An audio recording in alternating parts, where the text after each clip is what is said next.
Çörəkçi zavodu artıq 10 ildən çoxdur fəaliyyət göstərir. Müəssisə təkcə Sumqayıtdakı zavodunda gündəlik 120 ton çörək çeşidi istehsal etmək gücünə malikdir. Zavod eyni zamanda Sumqayıt əhalisinin məşğulluğunun təmin olunmasında əsas rol oynayan müəssisələrdən biri hesab olunur və burada 600-ə yaxın əməkdaş çalışır. Qablaşdırılmış və doğranmış çörəklər üzrə şirkət bazarda lider mövqedədir. Müəssisə müxtəlif istehlakçı zövqlərinə uyğun olaraq buğda və çovdar unundan hazırlanmış geniş çörək çeşidləri, eləcə də kruasan, bulka, kətə və korjik kimi şirniyyat məhsulları təklif edir.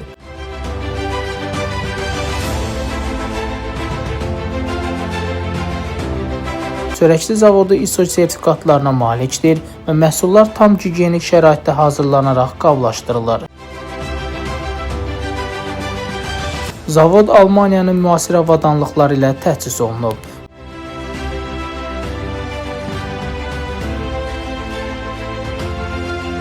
Məhsulların tərkibi də müxtəlifdir. Şəkər əlavəsiz və az miqdarda maya ilə hazırlanan, həmçinin tamamilə şəkər və maya əlavəsiz çörəklərlə yanaşı, zirə, kətan, keşniş və günəbaxan toxumları ilə zəngin, faydalı çörək növləri istehsal olunur.